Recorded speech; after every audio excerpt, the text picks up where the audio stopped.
نحمده ونصلي ونسلم على سيدنا ومولانا محمد رسوله النبي الأمين المكين الكريم الرؤوف الرحيم. أما بعد، فأعوذ بالله من الشيطان الرجيم. بسم الله الرحمن الرحيم. من يطع الرسول فقد أطاع الله. صدق الله مولانا العظيم. محترم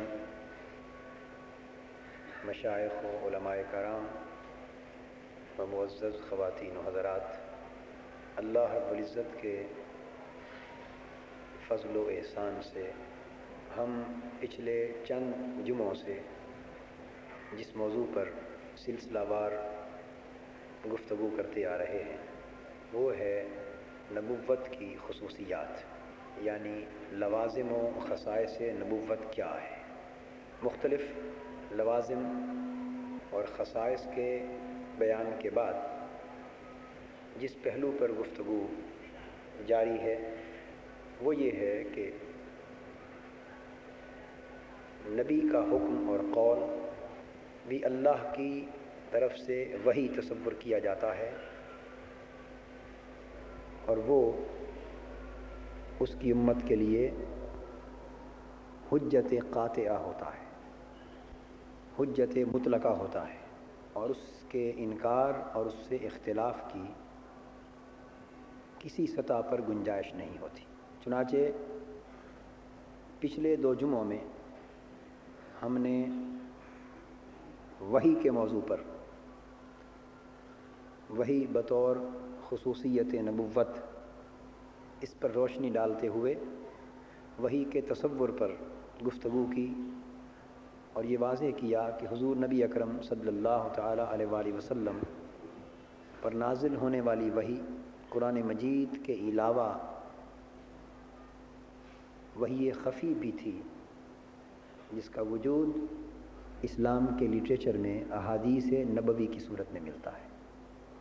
اور پھر قرآن مجید کی متعدد آیات کی روشنی میں ہم نے اس تصور کو واضح کیا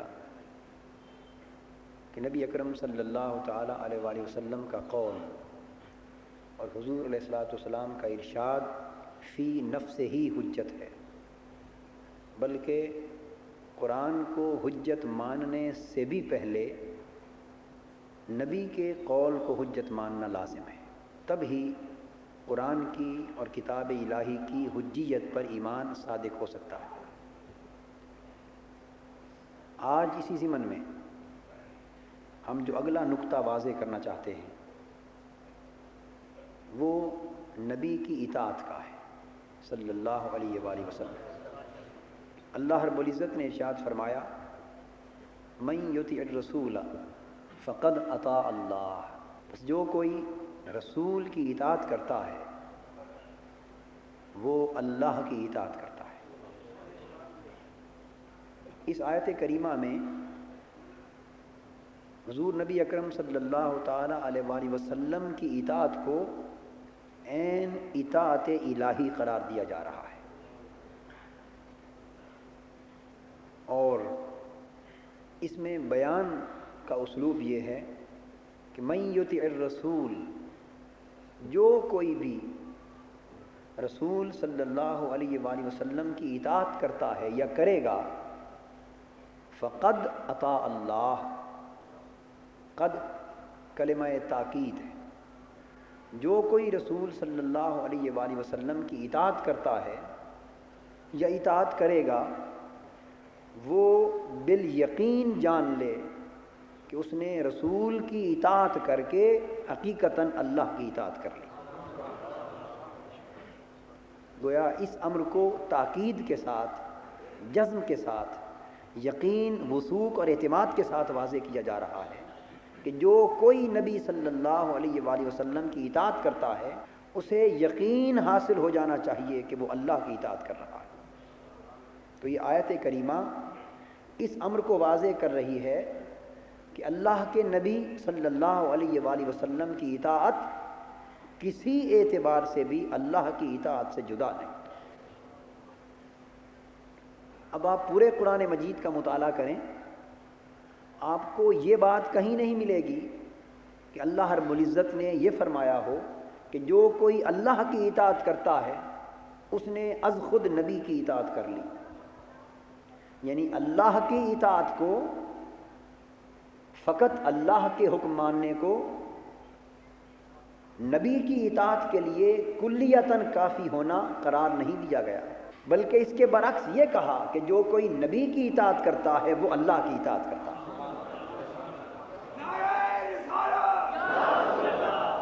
آپ اس نقطے کو سمجھنے کی کوشش کریں۔ یعنی جب ایک طرف بات یہ کہی جا رہی ہے کہ جو رسول صلی اللہ علیہ وآلہ وسلم کی اطاعت کرتا ہے وہ جان لے کہ اس نے اللہ کی اطاعت کی۔ اس کا معنی کیا ہے؟ اللہ کی اطاعت ہر اعتبار سے منحصر ہے رسول کی اطاعت پر۔ یعنی جب کسی نے رسول صلی اللہ علیہ وآلہ وسلم کی اطاعت کر لی تو رسول کی اطاعت کر لینا، فقط رسول کی اطاعت کر لینا، یہ عمل ہی اللہ کی اطاعت کر لینے کے لیے کافی ہے۔ یہ گویا ہو ہی نہیں سکتا کہ کوئی شخص رسول صلی اللہ علیہ وآلہ وسلم کا مطیع ہو اور پھر اللہ کا مطیع تصور نہ کیا جائے۔ اب دوسری سمت حکم یوں نہیں دیا گیا، یوں نہیں فرمایا گیا کہ من یطع اللہ فقد اطاع الرسول۔ پورے قرآن میں کسی جگہ ایسا حکم نہیں آیا کہ جو کوئی اللہ کا حکم مان لے اور اللہ کی اطاعت کر لے پس فقط اللہ کی اطاعت کر لینا رسول کے مطیع ہو جانے کے لیے کافی ہے۔ یہ بات نہیں فرمائی گئی، بلکہ یوں فرمایا گیا کہ جو کوئی میرے محبوب کا مطیع ہو جائے اور میرے محبوب کا متبع ہو جائے اور میرے محبوب کا غلام ہو جائے اور اس کے حکم پر عامل ہو جائے، بس وہ جان لے کہ اس نے از خود اللہ کی اطاعت کر لی۔ تو جو نقطہ اس آیت کریمہ کے ذریعے واضح کیا جا رہا ہے وہ یہ کہ رسول کی اطاعت کے اندر اللہ کی اطاعت از خود شامل ہے، مگر یہ ممکن نہیں کہ کوئی کہے کہ اس باب میں رسول کی اطاعت تو ہوئی لیکن اللہ کی اطاعت نہیں۔ یہ ناممکن ہے، مگر اس کے برعکس یہ ممکن ہے کہ اللہ کی اطاعت کوئی کرے اور رسول کی اطاعت نہ کرے۔ تو اللہ کی اطاعت بہر طور چونکہ رسول کی اطاعت نہیں ہوتی، اس لیے یہ حکم صادر نہ فرمایا گیا، لہذا محض اللہ کی اطاعت کرنے والا بغیر رسول کی اطاعت کے وہ اللہ کی بارگاہ میں مطیع تصور نہیں ہو سکتا۔ جو رسول کا مطیع نہ ہو اور مطیع الہی ہو اس کی اطاعت اللہ کی بارگاہ سے رد کر دی جائے گی، چونکہ اللہ کو بغیر رسول کی اطاعت کے اپنی اطاعت کسی سطح پر ہرگز قبول نہیں ہے۔ لیکن برعکس معاملہ حق ہے کہ جو رسول کی اطاعت کر لے پھر اللہ پاک اس امر کو ضروری نہیں فرماتے کہ اب یہ بھی کہو کہ میں اللہ کا مطیع ہوں، نہیں، وہ فرماتے ہیں کہ جب تم میرے محبوب کے غلام ہو گئے میں سمجھ لیتا ہوں کہ خود بخود میرے بھی مطیع ہو گئے۔ یہ ایک بنیادی نقطہ ہے نبی اور رسول صلی اللہ علیہ وآلہ وسلم کی اطاعت سے متعلق۔ اب اس امر کی وضاحت ہم قرآن مجید کی ایک اور آیت سے کرتے ہیں جس سے یہ بات واضح ہو سکے کہ رسول کی اطاعت میں تو اللہ کی اطاعت ہے، لیکن کیا یہ بھی ممکن ہے کہ فقط اللہ کی اطاعت میں از خود رسول کی اطاعت تصور کر لی جائے؟ اگر تو بات قرآن مجید سے یہ ملے اور سنت نبوی صلی اللہ علیہ وآلہ وسلم سے یہ بات ملے کہ فقط اللہ کی اطاعت کو رسول کی اطاعت کے معنی میں بھی قبول کر لیا جائے تو پھر تو رسول کی اطاعت جداگانہ طور پر، مستقل طور پر فی نفس ہی حجت نہیں رہتی، ناگزیر نہیں رہتی، ضروری اور لابدی نہیں رہتی۔ بس اللہ کی اطاعت جس نے کر لی از خود وہ رسول کا مطیع بھی سمجھا جائے گا۔ پھر رسول کی اطاعت اپنے طور پر بذات واجب اور لازمی نہیں رہتی۔ لیکن اگر پورا قرآن اور احادیث نبوی کا پورا ذخیرہ اس امر کی گنجائش ہی چھوڑ نہ رہا ہو کہ فقط اللہ کی اطاعت کو رسول کی اطاعت گردانا جائے، تو پھر اس کا مطلب یہ ہوا کہ باری تعالیٰ یہ نقطہ ایمان کی سطح پر ہمارے قلب و باطن میں جاگزیں فرمانا چاہتے ہیں کہ لوگوں، اللہ کی اطاعت کا، رسول کی اطاعت کے بغیر کوئی وجود ہی نہیں ہے۔ اگر اللہ کی اطاعت کی منزل کو پانا چاہتے ہو تو اس کا راستہ فقط ایک ہے، اور وہ اطاعت رسول کا راستہ ہے۔ حضور کی اطاعت و مطابعت کو اگر اپناؤ گے تو منزل اطاعت الہی کو پالو گے۔ اگر چاہو کہ اطاعت رسول کے بغیر کسی اور طریقے سے براہ راست اللہ کی اطاعت کو پالے تو اسلام اور شریعت کے اندر یہ ناممکن ہے، ناممکن ہے، ناممکن ہے۔ اب قرآن مجید میں ارشاد فرمایا گیا وَإِذَا قِيلَ لَهُمْ تَعَالَوْا إِلَى مَا أَنزَلَ اللَّهُ وَإِلَى الرَّسُولِ رَأَيْتَ الْمُنَافِقِينَ يَصُدُّونَ عَنْكَ صُدُودًا۔ اس بات پر خصائص و لوازم نبوت کے عنوان کے تحت اس لیے آج کے دور میں زور دینا ضروری ہے کہ آج جوں جوں نئی تعلیم کی روشنی پھیلتی جا رہی ہے، تو یہ خیال ذہنوں میں ابھرتا جا رہا ہے کہ فقط قرآن کافی ہے اور حدیث نبوی کی کوئی ضرورت نہیں، اور سنت رسول صلی اللہ علیہ وآلہ وسلم کو ہمیشہ کے لیے حجت ماننے کی کوئی ضرورت نہیں، ہم فقط اللہ کی اطاعت کر لیں اور قرآن مجید کی اطاعت کر لیں تو ہمارے مسلمان ہونے کے لیے یہ بات کافی ہے۔ اور نبی اکرم صلی اللہ علیہ وسلم کے ارشادات و فرامین کی حجیت و قطعیت کو ایک ثانوی بلکہ تیسرے درجے کی حیثیت دے کر اسلام میں اس کے مقام کو گھٹایا جا رہا ہے۔ جدید تعلیم یافتہ طبقہ اور اعلیٰ عہدوں اور مناصب پر فائز وہ لوگ جن کے سامنے کتاب و سنت کی اصل تعلیمات نہیں ہیں، ان میں سے بیشتر افراد اس مغالطے کا مسلسل شکار ہو رہے ہیں۔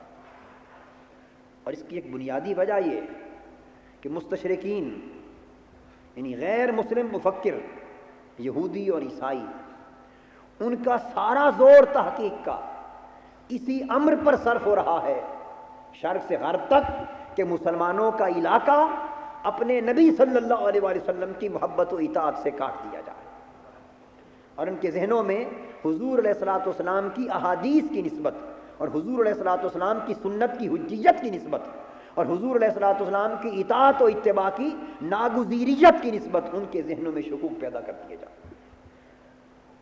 تو جب سنت رسول سے اور حدیث نبوی سے اور اطاعت رسول سے تعلق مسلمان کا کٹ گیا تو خالی قرآن جب سامنے رہ گیا تو پھر قرآن کی من مانی تعویل کرنے کا راستہ کھل گیا، پھر وہ تختہ مشق بن گیا۔ قرآن کے نام پر جو بات آپ کے دل میں آئی کہتے چلے جائیں، کیونکہ روک ختم ہو گئی۔ اس کے معنی و مفہوم کو متعین کرنے والی روک وہ تو حدیث نبوی تھی، وہ تو سنت رسول تھی، کیونکہ سنت رسول کے بغیر قرآن مجید کی تعلیمات فقط مجرد تصورات رہ جاتے ہیں۔ یہ نقطہ سمجھ لیں، حضور نبی اکرم صلی اللہ علیہ وآلہ وسلم کی سنت اور اطاعت کے تصور کے بغیر قرآن مجید کی تعلیمات مجرد تصورات رہ جاتے ہیں، جنہیں ایبسٹریکٹ آئیڈیاز کہا جاتا ہے۔ ایبسٹریکٹ آئیڈیاز فقط مجرد تصور رہ جاتا جس کی کوئی شکل عالم خارج میں نظر نہیں آتی، جس کی کوئی عملی نمونہ پیروی کرنے کے لیے عقلوں کے سامنے نہیں آتا۔ مثلا وہی ایک معروف مثال نماز کی بات سمجھانے کے لیے عرض کرتا ہوں۔ اگر آپ سنت رسول صلی اللہ علیہ وسلم کو ایک طرف رکھ دیں اور حضور علیہ الصلوۃ والسلام کے عمل کو حجت مطلقہ اور حجت قاطعہ تسلیم نہ کریں اور حدیث نبوی کے ذخیرے کو ایک طرف کر دیں اور فقط قرآن پر اعتماد کرنے کی کوشش کریں تو قرآن مجید نے تو محض نماز قائم کرنے کا حکم دیا ہے، نماز قائم کرنے کا حکم دیا ہے، اور نماز کے 54 معنی لغتی کتابوں میں آئے ہیں، لفظ صلاۃ کے 20 معانی لغت کی کتابوں میں آئے ہیں۔ صلاۃ کا ایک معنی برکت طلب کرنا بھی ہے، ایک معنی دعا کرنا بھی ہے، صلاۃ کا ایک معنی آگ میں ڈالنا بھی ہے، صلاۃ کا ایک معنی پیٹھ پر مارنا بھی ہے۔ الغرض اتنے متنوع اور مختلف اور متعدد معانی ہیں لفظ صلاۃ کے کہ آپ اگر احادیث نبوی کو ایک طرف کر دیں اور فقط قرآن کے حکم اقامت صلاۃ کو پڑھ کر یہ مفہوم متعین کرنا چاہیں کہ قرآن مجید کا حکم جو اقامت صلاۃ کی نسبت آیا کہ نماز قائم کرو، اس حکم سے مراد کیا ہے؟ آپ قیامت تک صلاۃ قائم کرنے کے تصور کو پا نہیں سکتے۔ پڑھنا تو درکنار، نماز کا پڑھنا تو درکنار، فقط صلاۃ سے مراد کیا ہے؟ یہ جو شکل نماز ہے جس کو ہم صلاۃ کہتے ہیں، آپ قیامت تک اس نماز کی شکل کو بھی نہیں پا سکتے، کیونکہ نماز ایک عمل کی خاص ہیئت کا نام ہے، عبادت کی ایک مخصوص ہیئت کا نام ہے، جس میں آپ نیت کرتے ہیں، قبلہ رخ کھڑے ہوتے ہیں، اس سے پہلے وضو کرتے ہیں، پھر آپ تکبیر تحریمہ کہتے ہیں، پھر ہاتھ باندھتے ہیں، سورہ فاتحہ پڑھتے ہیں، قرآن مجید پڑھتے ہیں، پھر آپ رکوع میں جاتے ہیں، تسبیحات پڑھتے ہیں، پھر قومہ ہوتا ہے، کھڑے ہو کر تسبیح کرتے ہیں، پھر سجدے میں جاتے ہیں، پھر سجدے میں جاتے ہیں، پھر اٹھتے ہیں، دوسری رکعت پڑھتے ہیں۔ اس طرح 2 یا 3 یا 4 رکعتیں پڑھ کر پھر آپ تشہد میں بیٹھتے ہیں، پھر نماز سے خارج ہوتے ہیں۔ الغرض یہ مخصوص ہیئت کے ساتھ ادا کی جانے والی عبادت کو صلاۃ کہا جاتا ہے، نماز کہا جاتا ہے۔ سو یہ جو کچھ میں نے عرض کیا، جس کو نماز کے طور پر امت مسلمہ 1400 سال سے ادا کرتی چلی جا رہی ہے، اگر احادیث نبوی کو اور سنت رسول صلی اللہ علیہ وآلہ وسلم کو اور حضور کی اطاعت و اتباع کی حجیت و قاطعیت کے تصور کو اٹھا کر ایک طرف کر دیا جائے تو الحمد سے والناس تک پورا قرآن 1000 بار پڑھ لیں، اس نماز کی فقط شکل آپ کے ذہن میں نہیں آ سکتی۔ کس ہیئت ترکیبی کا نام نماز ہے؟ قرآن خاموش۔ کتنی رکعتوں پر مشتمل نماز ہے؟ قرآن خاموش ہے۔ کس کس وقت میں کتنی رکعتیں ادا کی جائیں؟ قرآن خاموش ہے۔ ہر رکعت میں کیا پڑھا جائے؟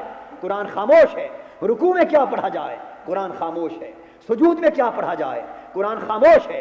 ان اعمال کی ترتیب کیا ہو؟ قرآن خاموش ہے۔ کس کس طریقے سے نماز ٹوٹ جاتی ہے؟ قرآن خاموش ہے۔ کس طرح کمی رہتی ہے؟ قرآن خاموش ہے۔ نماز کے فرائض کیا ہیں؟ نماز خاموش ہے۔ سنن واجبات کیا ہیں؟ قرآن خاموش ہے۔ مستحبات نماز کے کیا ہیں؟ قرآن خاموش ہے۔ مکروہات نماز کے کیا ہیں؟ قرآن خاموش ہے۔ کس کس پر نماز ساقط ہے؟ قرآن خاموش ہے۔ الغرض نماز کی نسبت اس تصور کو سمجھنے کے لیے جو کچھ ضروری ہے قرآن اس کے بیان سے خاموش ہے۔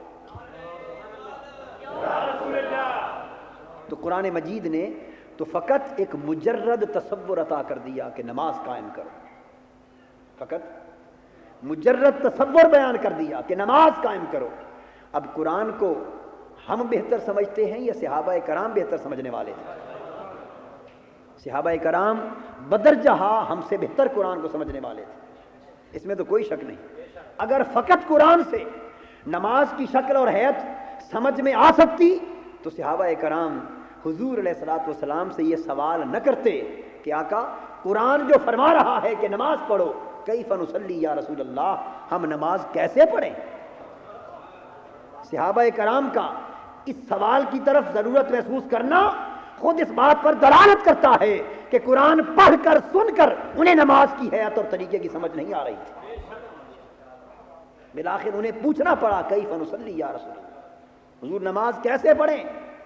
میرے آقا نے جواب دیا تمہارا سوال درست ہے، قرآن مجید نے تو فقط ایک مجرد حکم اور تصور عطا کیا، لیکن یہ تو بیان نہیں ہے کہ کس طرح پڑھی جائے۔ بس تم پریشان نہ ہو، صلو کما رأیتمونی اصلی، بس مجھے دیکھ لو جیسے میں نماز پڑھتا ہوں، یہی تمہارا طریقہ ہے نماز۔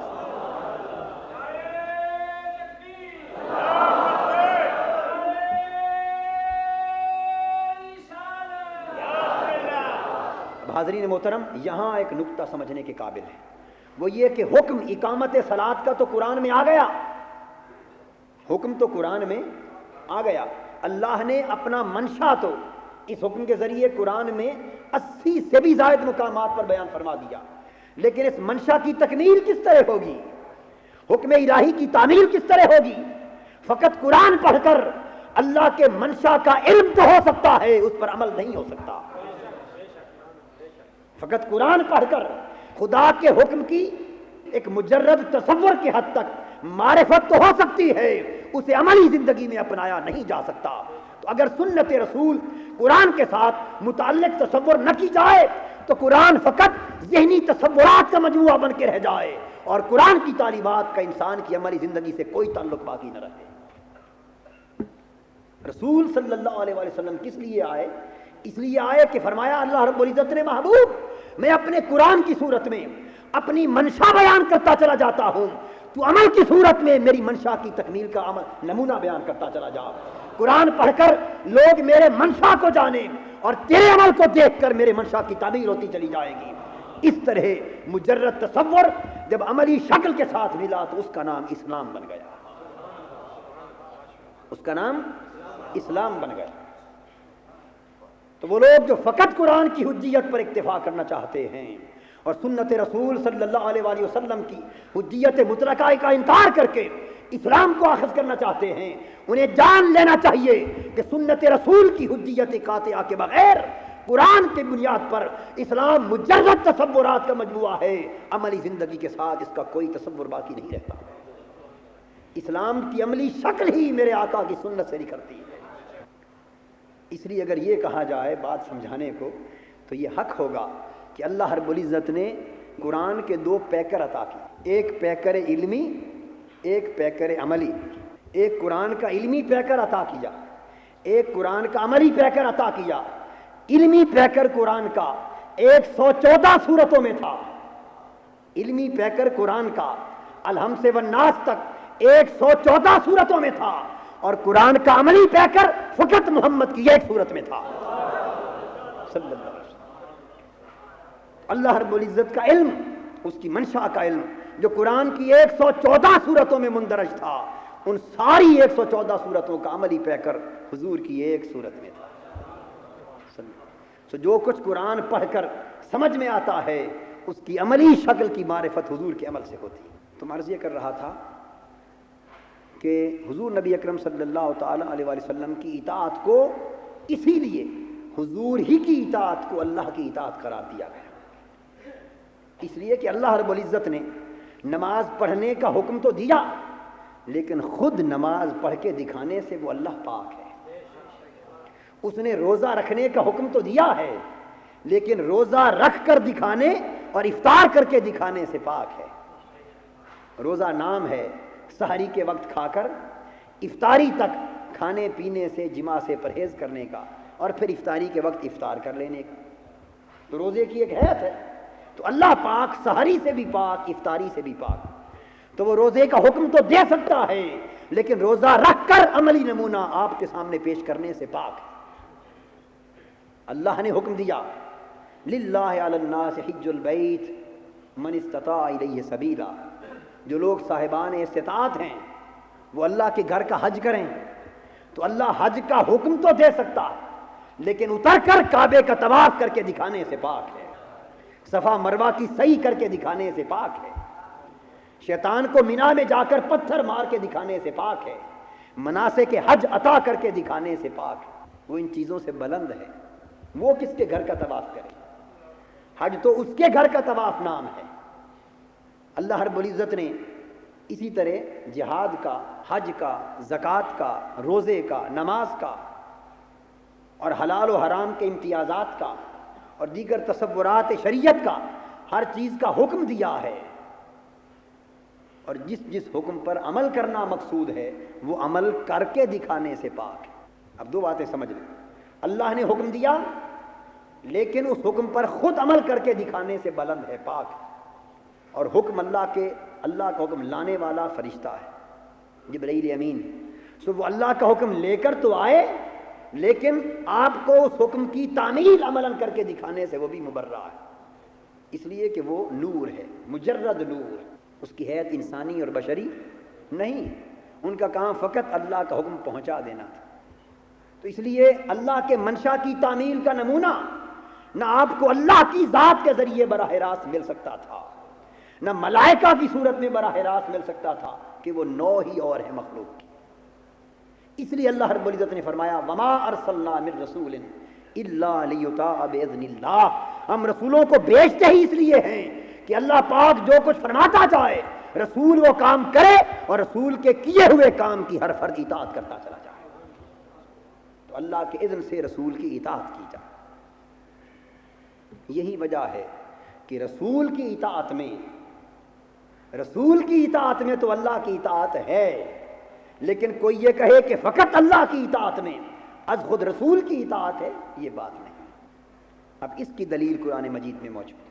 وہ جو آیت کریمہ میں نے تلاوت کی سورہ نساء سے، اللہ رب العزت نے فرمایا وَإِذَا قِيلَ لَهُمْ تَعَالَوْا إِلَىٰ مَا أَنزَلَ اللَّهُ وَإِلَى الرَّسُولِ، اور جب انہیں کہا جاتا ہے کہ آؤ اللہ کے نازل کردہ حکم کی طرف، وَإِلَى الرَّسُولِ، اور آؤ رسول کی طرف، یعنی جب انہیں دو دعوتیں دی جاتی ہیں، دعوت إِلَىٰ مَا أَنزَلَ اللَّهُ اور دعوت إِلَى الرَّسُولِ۔ اس آیت کریمہ میں کتنی دعوتوں کا ذکر ہے؟ دعوت إِلَى اللَّهِ اور دعوت إِلَى الرَّسُولِ۔ جب انہیں کہا جاتا ہے کہ آؤ ان احکام کی طرف، اس ہدایت کی طرف جو اللہ نے اتاری، وَإِلَى الرَّسُولِ، اور آؤ رسول صلی اللہ علیہ وآلہ وسلم کی غلامی اور بارگاہ کی مطابعت کی طرف، تو جب ان لوگوں کو دو سمتوں میں بلایا جاتا ہے تو اب آگے کیا فرمایا؟ رَأَيْتَ الْمُنَافِقِينَ يَصُدُّونَ عَنْكَ صُدُودًا، میرے محبوب صلی اللہ علیہ وآلہ وسلم تم دیکھو گے ان منافقوں کو کہ وہ میری طرف آنے سے نہیں گھبراتے، میرے حکم کو ماننے سے اور میری اطاعت بجا لانے سے نہیں ہچکچاتے، بلکہ رأیت المنافقین یصدون عنک صدودا، محبوب میری طرف سے آنے میں کوئی امر مانے نہیں ہے، وہ گھبراتے ہیں تو تیری بارگاہ کی غلامی سے گھبراتے ہیں، تیری طرف آنے سے منہ موڑ لیتے، تیری بارگاہ میں جھکنے سے گردن پھیر لیتے، تیری اطاعت کا جبہ گلے میں ڈالنے کے منکر ہیں اور تیری غلامی کا پٹا گلے میں ڈالنے سے ہچکچانے والے ہیں۔ جب کسی کو دو دعوتیں دی جائیں، یوں کہا جائے مثلا کہ میں نے فلاں شخص کو اپنی طرف اور زید کی طرف بلایا، میں تمثیلاً بات کو سمجھاتا ہوں کہ اس آیت کریمہ کا مدعا اور منشا کیا ہے۔ اگر میں یہ کہوں کہ میں نے فلاں شخص کو اپنی طرف اور زید کی طرف بلایا لیکن اس نے زید کی طرف آنے سے انکار کر دیا، تو میرے اس پورے کلام کا معنی کیا ہے؟ میں نے دو دعوتیں دیں کہ اسے اپنی طرف اور زید کی طرف بلایا لیکن اس نے زید کی طرف جانے سے انکار کر دیا، تو کیا مطلب ہوا کہ میری طرف آیا یا نہ آیا؟ بولیے نا، کہ میں کہہ رہا ہوں کہ اپنی طرف بلایا اور زید کی طرف بلایا، دو طرفوں بلایا، لیکن اس نے زید کی طرف جانے کا انکار کیا، تو اس کا مطلب کیا ہوا کہ میری طرف تو وہ آ گیا لیکن زید کی طرف نہ گیا۔ جب دعوتیں دو سمتوں میں دی جائیں اور آنے والے کا عمل یوں ہو کہ ایک سمت میں آنے کا انکار کیا جائے، تو اس کا مطلب یہ ہے کہ دوسری طرف تو وہ آ رہا ہے، اس طرف آنے میں کوئی امر مانے نہیں، انکار فقط ایک سمت کا ہو رہا ہے۔ قرآن مجید نے اور اللہ پاک نے یہی تصور واضح کیا۔ اذا قیل لهم تعالوا الى ما انزل اللہ والى الرسول، جب انہیں بلایا جاتا ہے کہ لوگوں آؤ اللہ کی اطاعت کرو اور اس کے رسول کی اطاعت کرو، اگر اللہ اور اس کے رسول کی اطاعت دونوں بذات اور مستقل اور اپنی جگہ جدا گانا طور پر اہم نہ ہوتی تو فقط یہی کہا جاتا کہ تعالوا الی ما انزل اللہ۔ جب انہیں اللہ کے حکم کی طرف بلایا جاتا، چونکہ اللہ کے حکم کی طرف بلانا رسول کی طرف بلاوا خود بخود اس میں تصور کر لیا جاتا۔ اگر اللہ کی اطاعت فقط اللہ کی اطاعت نے، رسول کی اطاعت از خود داخل ہوتی تو قرآن مجید ان دو اطاعتوں کی طرف جدا دعوت نہ دیتا۔ قرآن فقط یہ کہتا کہ جب انہیں اللہ کی اطاعت کی طرف بلایا جاتا، چونکہ اس میں رسول کی اطاعت خود بخود آ جاتی، لیکن نہیں، جو نقطہ قرآن واضح کرنا چاہتا ہے اس کے لیے لازم تھا کہ دونوں اطاعتوں کا جدا گانا بیان ہو۔ سو اللہ رب العزت نے فرمایا کہ جب انہیں اللہ کے حکم کی اطاعت کی طرف بلایا جاتا ہے اور اللہ کے رسول کی اطاعت کی طرف بلایا جاتا ہے، اس سے یہ بات واضح ہو گئی کہ اللہ کی اطاعت اپنی جگہ مستقل اطاعت ہے اور رسول کی اطاعت اپنی جگہ فی نفس ہی ایک اطاعت ہے۔ جب ان دو اطاعتوں کی طرف بلایا جاتا ہے تو منافق کیا کرتے؟ اب یہاں منافقوں کا کردار بیان کیا جا رہا ہے۔ رأیت المنافقین یصدون عنک صدودا، تو میرے محبوب منافقوں کا عمل اور کردار یہ ہے کہ وہ میری اطاعت سے نہیں گھبراتے، گردن پھیرتے ہیں تو فقط تجھ سے پھیرتے ہیں، تیری بارگاہ میں جھکنے سے پھیرتے ہیں، تیری دہلیز پر سر تسلیم خم کرنے سے بھیجتے ہیں، تیری بارگاہ میں آ کر تیری غلامی، اطاعت اور اتباع کا پٹا گلے میں ڈالنے سے سر پھیر لیتے ہیں۔ تو جو لوگ، اس کا معنی یہ ہے کہ میری اطاعت سے گھبراتے نہیں، میری اطاعت تو شوق سے کرتے ہیں، میرے حکم کو شوق سے مانتے ہیں، میری بندگی شوق سے کرتے ہیں، میری دہلیز الوہیت پر شوق سے سر رکھتے ہیں، مجھے رب مانتے ہیں، خود کو میرا بندہ مانتے ہیں، میرے حکم کی اطاعت بجا لاتے ہیں، لیکن تیری اطاعت سے سر پھیر لیتے ہیں۔ کہتے ہیں نہیں باری تعالیٰ، تیری اطاعت کریں گے، تیرے محبوب کی طرف جا کر اطاعت کرنے کی کیا ضرورت ہے؟ فرمایا محبوب سن لو اور دنیا میں اعلان فرما دو کہ جو لوگ میری اطاعت شوق سے کریں لیکن میرے محبوب کی اطاعت کا پٹا گلے سے نکال پھینکیں، میں اپنی اطاعت کو بھی ان کے حق میں منافقت قرار دیتا ہوں۔ اس کو ایمان تصور نہیں کرتا۔ رأیت المنافقین، ایسے لوگ منافق ہیں، مومن نہیں۔ ایسے لوگ منافق ہیں، مومن نہیں۔ اس کا مطلب یہ ہوا کہ فقط اللہ کی اطاعت کر کے، رسول کی اطاعت کے بغیر، فقط اللہ کا حکم مان کر انسان کسی سطح پر ایماندار نہیں ہو سکتا۔ ایمان کا مدار محض اللہ کے حکم کو ماننا نہیں بلکہ اللہ کے رسول کے حکم کو ماننا ہے، اللہ کے رسول کی اطاعت کرنا۔ اب یہاں جو نقطہ میں واضح کرنا چاہتا ہوں اس کے لیے ایک اور آیت کریمہ جو اس کے بعد قرآن مجید میں آئی اس کو سمجھنا ضروری ہے۔ یہاں تک آپ یہ بات سمجھ گئے کہ جب رسول کی اطاعت کا انکار واضح کرنا مقصود تھا اور یہ سمجھانا مقصود تھا کہ جو فقط میری بات مانے اور رسول کی بات نہ مانے وہ منافق ہے، وہ مومن نہیں، تو وہاں تو دونوں کا ذکر کیا، وہاں دونوں کا ذکر کیا۔ اور جب یہ سمجھانا مقصود تھا جو فقط میرے محبوب کی بات مان لے اس نے خود بخود میری بات بھی مان لی، وہ مومن ہو گیا، وہاں فقط محبوب کا ذکر کیا ہے۔ آپ اس نقطے کو سمجھ رہے ہیں؟ جہاں اللہ کی بات ماننا اور رسول کی بات نہ ماننا بیان کرنا مقصود تھا اور منافقت کا کردار بے نقاب کرنا مقصود تھا، وہاں دونوں اطاعتوں کا ذکر کر کے ایک کی نفی کو بیان کیا، ایک کے اس بات کو بیان کیا۔ اور جب دوسرا مضمون بیان کرنے کا وقت آیا وہ یہ کہ جو میرے محبوب کی بات مان لے، فقط میرے محبوب کی بات مان لے، اس نے خود بخود میری بات مان لی، اس لیے کہ محبوب کی بات اللہ کی بات کے سوا اور ہے ہی کچھ نہیں۔ یہ محبوب آیا جو اس کی طرف سے، اس کی زبان میں جو قول ہے وہ اس کا قول نہیں، وہ تو اللہ کی وحی ہے۔ یہ جو کچھ فرما رہا ہے یہ اپنی خواہش نفس سے تو کچھ کہتا ہی نہیں۔ ما ینطق عن الہوی ان ہو الا وحی یوحی۔ محبوب اپنی زبان سے اپنی خواہش نفس کی بنا پر، اپنی ضرورت نفس کی بنا پر اور اپنے ارادے اور ہوا کی بنا پر تو کچھ کہتا ہی نہیں۔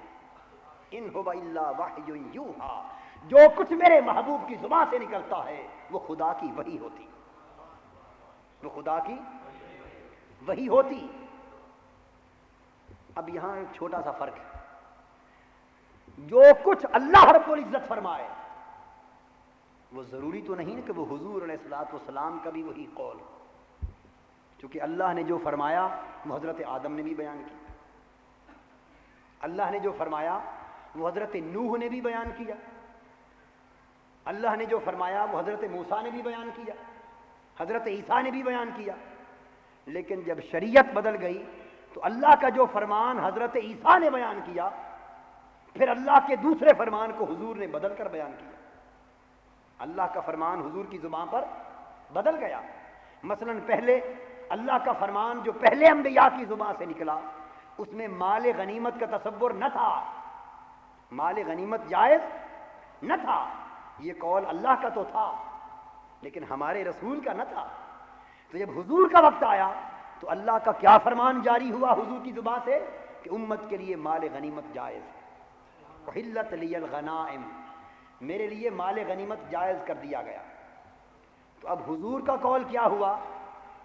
مال غنیمت کا جائز ہونا، اور اللہ کا قول کیا ہوا؟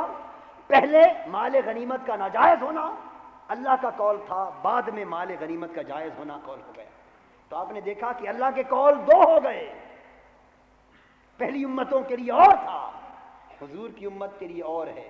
تو اللہ کا قول لازم نہیں کہ ہر قول محمد مصطفیٰ کا بھی قول ہو صلی اللہ علیہ وآلہ وسلم، لیکن رسول پاک صلی اللہ علیہ وآلہ وسلم کا جو بھی قول ہوگا وہ اپنا تو ہو ہی نہیں سکتا، وہ فقط اللہ کا قول ہے۔ ایک اور مثال دیتا ہوں، پہلے اللہ کا قول کیا تھا؟ اللہ کا حکم پہلے تھا کہ تعظیماً سجدہ کیا جائے، تعظیماً۔ اللہ پاک نے فرمایا یا نہیں فرشتوں کو، اذ قال ربک للملائکۃ اسجدوا لآدم اذ قلنا للملائکۃ اسجدوا لآدم فسجدوا الا ابلیس، ہم نے حکم دیا فرشتوں کو کہ آدم کو سجدہ کرو، تھا یا نہیں تھا؟ تعظیم، یہ سجدہ عبادت کے لیے نہیں، تعظیم کے لیے تھا۔ پھر حضرت یعقوب علیہ السلام اور ان کے بیٹوں کو اللہ نے حکم دیا یا نہیں کہ یوسف کو سجدہ کریں؟ تخت مصر پر حضرت یوسف علیہ السلام کو سجدہ کیا، یہ اللہ کا حکم تھا۔ لیکن کیا رسول کا حکم یہ ہے کہ اللہ کے سوا کسی اور کو تعظیماً سجدہ کیا جائے؟ نہیں۔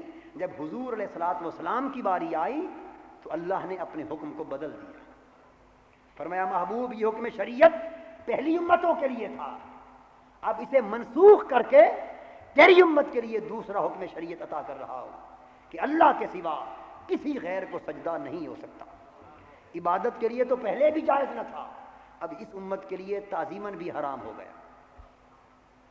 تو حضور نے فرمایا اگر میری شریعت میں کسی کو سجدہ تعظیماً جائز ہوتا تو میں عورتوں کو حکم دیتا کہ شوہروں کو سجدہ کریں۔ اب میں جو نکتہ سمجھانا چاہتا ہوں وہ یہ کہ حضور کا قول سجدہ تعظیمی کے بارے میں کیا ہے کہ سجدہ تعظیمی حرام ہے، حضور کا یہ قول ہے۔ اور اسی باب میں اللہ کا قول کیا ہے؟ پہلے قول تھا کہ حلال ہے، پھر اسے منسوخ کر کے قول دیا کہ یہ حرام۔ تو نکتہ یہ سمجھانا مقصود ہے کہ جو اللہ کا قول ہے وہ رسول اکرم صلی اللہ علیہ وآلہ وسلم کا بھی ہو سکتا ہے اور حضور اکرم صلی اللہ علیہ وسلم کا نہیں بھی ہو سکتا۔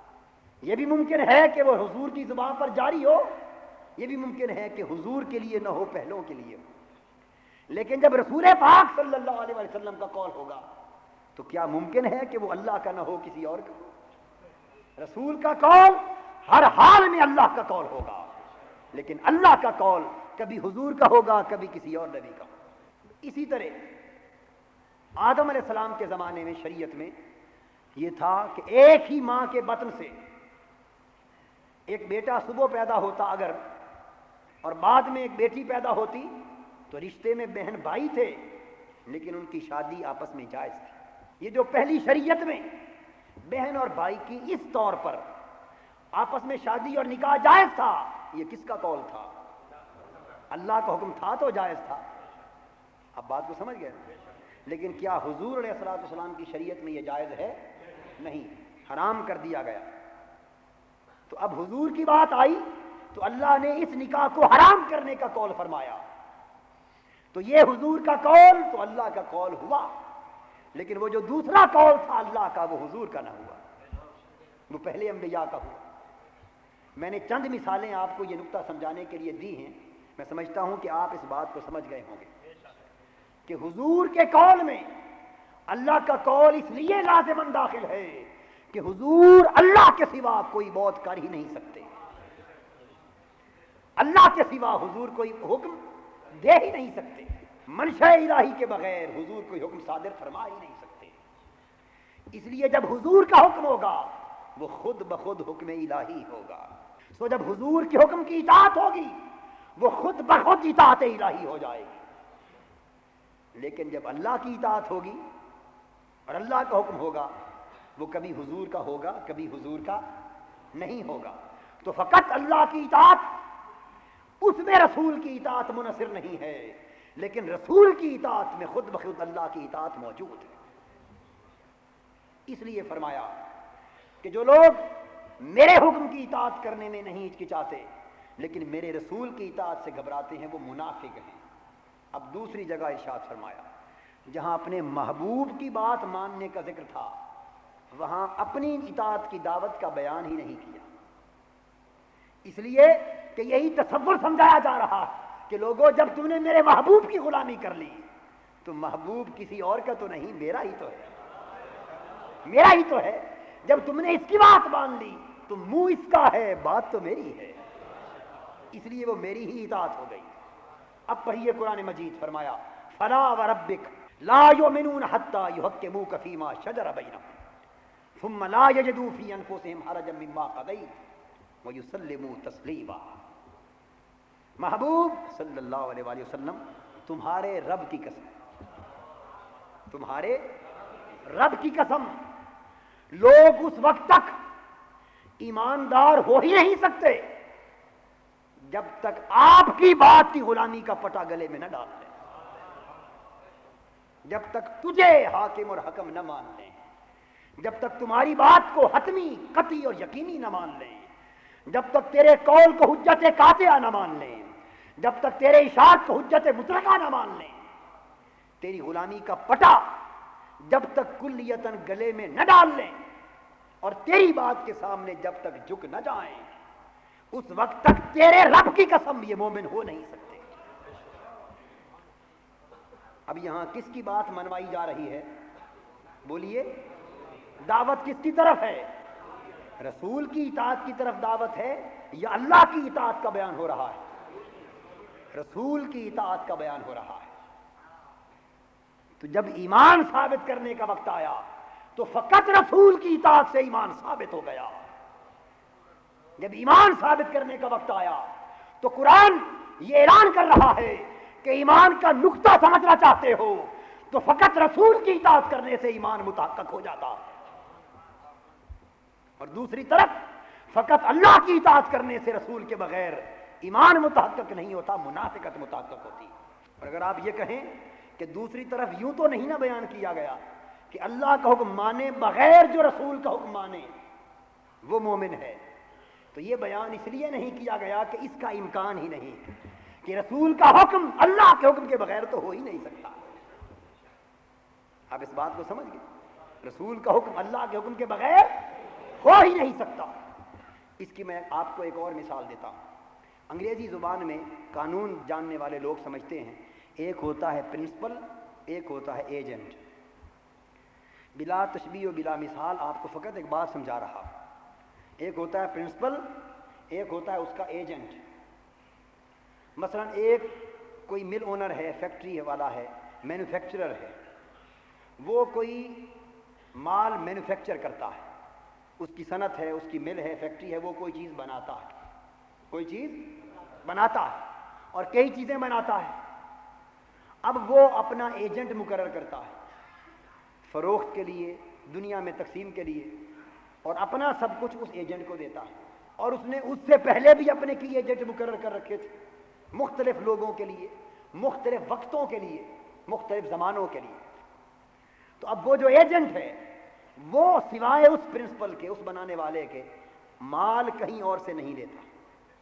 اس کے ہاں جو بھی مال ملتا ہے وہ اسی ایک بنانے والے کا ملتا ہے، وہ کسی دوسرے صنعت کار سے کچھ نہیں لیتا، فقط اسی سے لے کر بیچتا ہے۔ تو اس پر تو پابندی ہے کہ اس نے کسی اور سے مال نہیں لیا، لیکن وہ جو بنانے والا مالک ہے وہ بے شک 10 ایجنٹ بنا دے، اس پر تو کوئی پابندی نہیں نا۔ اب جو نقطہ سمجھانا چاہتا ہوں وہ یہ کہ جو کچھ ایجنٹ کہے گا، جو اسے اپنا ایجنٹ مقرر کرے گا، نمائندہ مقرر کرے گا، تو جو کچھ وہ نمائندہ کہے گا وہ بات اگر وہ نمائندہ سچا نمائندہ ہے اور صحیح نمائندہ ہے اور غلط کار نہیں ہے، تو جو کچھ وہ ایجنٹ کہے گا وہ خود بخود مالک کی بات تصور ہوگی یا نہیں ہوگی؟ لیکن جو کچھ مالک کہے، کیا ضروری ہے کہ ہر بات ایجنٹ کی بھی تصور ہو؟ بھئی مالک تو مالک ہے، مالک تو ایجنٹ اور نمائندہ جو کچھ بھی کہے اس کی ہر بات مالک کی بات تصور ہوگی۔ جس طرح آپ کسی کو مختار نامہ دے دیتے اور جس کے پاس پاور آف اٹارنی ہو، اس کی ہر بات، ہر عمل، اس جائیداد کو خریدنا، بیچنا، منتقل کرنا، ہبہ کرنا، کرائے پر دینا، اس کا تو ہر عمل اس کے مالک کا عمل تصور کیا جاتا ہے۔ یہ تو پابندی ہے، لیکن مالک کا ہر عمل، اس پاور آف اٹارنی کا عمل تو تصور نہیں نہ کیا جائے گا، کیونکہ اس کا دائرہ وسیع ہے، اس کا دائرہ۔ تو دوستو، اللہ پاک کے حکم کی حیثیت یہ ہے کہ وہ مالک کا حکم ہے اور رسول پاک صلی اللہ علیہ وآلہ وسلم اس کے سچے نمائندے ہیں، اس کے سچے نمائندے۔ تو جو کچھ میرے محبوب کی بارگاہ سے ملتا ہے وہ فقط وہی مال ہے جو اللہ سے آتا ہے۔ کیونکہ حضور تو اللہ کے سوا کہیں اور سے کچھ لیتے نہیں، اللہ کے سوا کہیں اور سے کچھ لیتے نہیں، جو فرماتے ہیں وہ وہی ہے جو اللہ سے آیا ہے، جو کر کے دکھاتے ہیں وہ وہی منشا ہے جو اللہ سے آئی ہے۔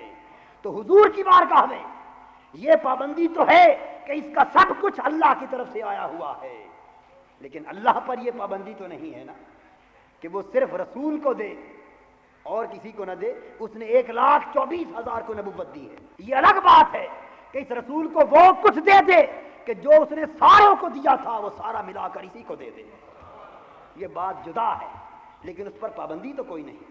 اس لیے یہ مانا جائے گا کہ جو ایجنٹ نے کہا اس کا قول پرنسپل کا قول ہے، جو کچھ بلا تشبیہ و بلا مثال جو کچھ رسول نے فرمایا وہ تو اللہ کا فرمانا تصور ہوگا، لیکن جو کچھ اللہ نے فرمایا یقینی نہیں کہ وہ اس رسول کا بھی فرمایا ہوا ہو۔ یہ بات ہے کہ جس نے اب اس ایجنٹ کی بات مان لی اس نے گویا مالک کی اطاعت کر لی، کیونکہ مالک ہی نے تو اسے مقرر کیا تھا، لیکن جو اس مالک کی بات مانے وہ ضروری نہیں کہ اس ایجنٹ کی بھی بات اس نے مانی، کیونکہ اس کی باتیں کئی ہو سکتی۔ تو دوستو، اللہ پاک اپنی نعمتوں، اپنی رحمتوں اور اپنی عنایتوں کی تقسیم کے لیے اس دنیا میں رسول اکرم صلی اللہ علیہ وآلہ وسلم کو اپنا نمائندہ مقرر فرما چکا۔ جب اللہ کا رسول اللہ کا نمائندہ ہو کر اللہ کی نعمتوں اور رحمتوں کی تقسیم کے لیے دنیا میں آ گیا تو جو حکم اللہ کے رسول نے دیا وہ خود بخود اللہ کا حکم تصور کیا جائے گا، اور جو کوئی رسول کی اطاعت کرے گا وہ خود بخود اللہ کی اطاعت تصور کی جائے گی۔ لیکن جو مجرد اللہ کا حکم مانے ضروری نہیں کہ اس نے رسول کی اطاعت بھی کی یا نہ کی۔ یہی وجہ ہے کہ منافق اللہ کی بات تو ماننے پر تیار تھے لیکن اس رسول کی رسالت کا انکار کرتے تھے۔ یہودی اللہ کی الوہیت، اس کی وحدانیت کو تو مانتے تھے، انکار خدا کی توحید کا نہیں کرتے تھے، رسول کی رسالت کا کرتے تھے۔ اس لیے وہ یہودی ہو گئے، ایماندار نہ ہو سکے کہ اللہ کو مانا مگر اس رسول کو نہ مانا۔ تو اللہ پاک نے فرمایا کہ لوگوں جو تنہا مجھے مانتے ہیں میرے اس رسول کو مانے بغیر میں ان کا ماننا قبول نہیں کرتا۔ مجھے تو وہ ماننا قبول ہے جو میرے رسول کو مان کر مجھے مانا جائے۔ اس لیے فرمایا فلا وربک لا یؤمنون حتی یحکموک، محبوب تمہارے رب کی قسم جب تک یہ سب لوگ تیرے حکم کو حتمی نہ مان لیں اور تیری غلامی میں نہ آ جائیں، تیری اطاعت کا پٹا گلے میں نہ ڈال لیں اور تیرے حکم کی دہلیز پر اپنا سر تسلیم خم نہ کر لیں، اس وقت تک مجھے تیرے رب کی قسم وہ مومن نہیں ہو سکتے۔ اور اگر تجھے مان لیں تو پھر علیحدہ میری بات ماننے کا کوئی تصور ہی نہیں۔ جو تیری بارگاہ میں آ گئے وہ خود بخود میری بارگاہ میں آ گئے، جو تیرے مطیع و متبع ہو گئے وہ خود بخود میرے کامل بندے ہو گئے۔ اس لیے اس بات کو کہتے وقت اللہ رب العزت نے قسم کھائی، اللہ پاک نے قسم کھائی، اور قسم کیسی کھائی؟ فرمایا وَرَبِّكَ، محبوب قسم ہے تیرے رب کی، قسم ہے تیرے رب کی، تاکہ انہیں پتہ چل جائے کہ جس رب کی بات رسول کے بغیر، جس رب کی بات تم براہ راست ماننا چاہتے ہو، سنو وہ تو کہتا ہی یہ ہے کہ میں محمد کا رب ہوں۔ وَرَبِّكَ، قسم ہے تیرے رب کی، وہ تو فرما ہی یہ رہا ہے کہ محمد میں تیرا رب ہوں، میں تیرا رب ہوں۔ جس طرح باپ اپنے بیٹے سے کہے کہ بیٹے یہ تیرے دوستوں کے ساتھ میں جتنی شفقت کرتا ہوں اور جتنی نعمتیں اور ان کو تحفے اور تحائف دیتا ہوں اور پیار کرتا ہوں، یہ سب اس لیے کرتا ہوں کہ تیرے دوست، یہ سب اس لیے کرتا ہوں کہ تیرے دوست۔ تو جب تک تو وہ اس بیٹے کے دوست رہیں گے باپ کی طرف سے تحائف ملتے رہیں گے، اور اگر وہ یہ چاہیں کہ اس بیٹے کا ساتھ چھوڑ دیں، اس سے نفرت کر لیں، اس کی دوستی چھوڑ دیں اور خود بخود براہ راست اس کے باپ سے دوستانہ استوار کر لیں، تو وہ جواب دے گا کہ نادانا، میرا تو تعلق تم سے تھا اس لیے کہ تم میرے بیٹے کے دوست تھے، میرے بیٹے کے دوست تھے، بے شک تم میرے محلے دار سے سب کچھ تھا، لیکن تم پر خصوصی نعمتیں جو میری تھیں وہ تو اسی بیٹے کی نسبت سے تھی.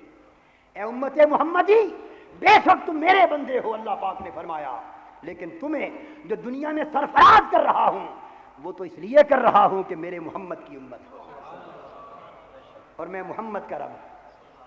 تو جس نسبت کے باعث تمہیں سب کچھ مل رہا تھا، جب تم نے اس نسبت ہی کا انکار کر دیا تو مجھ سے تعلق کیا رکھتے ہو؟ فرمایا فلا وربک، محبوب قسم ہے تمہارے رب کی. تو ان کو معلوم ہو جانا چاہیے کہ جس رب سے تم اطاعت کا تعلق قائم کرنا چاہتے ہو، جانو کہ وہ رب پہلے محمد کا ہے پھر تمہارا ہے. پہلے محمد کا ہے پھر تمہارا ہے. اس لیے فرماتا ہے وَرَبِّكَ، محبوب قسم ہے تیرے رب کی، تاکہ لوگوں کو پتہ چل جائے کہ اس کی ربوبیت کا فیض، اللہ کی ربوبیت کا فیض اگر عالم انسانیت کو مل رہا ہے تو واسطہ محمد سے مل رہا ہے صلی اللہ علیہ وسلم، واسطہ رسالت سے مل رہا ہے. یہ واسطہ قائم رہا تو رب کی ربوبیت کا فیض بھی جاری رہا. یہ واسطہ ٹوٹ گیا تو رب تو ہے لیکن اس کی ربوبیت کے فیض سے ہم محروم ہو گئے. اس لیے حاضرین محترم، آج کی ساری گفتگو کا خلاصہ یہ ہوا کہ رسول کا حکم ماننا اور اطاعت کرنا خود بخود اللہ کی اطاعت ہے. اللہ رب العزت ہمارے حال پہ لطف و کرم فرمائے. وما علینا الا البلاغ.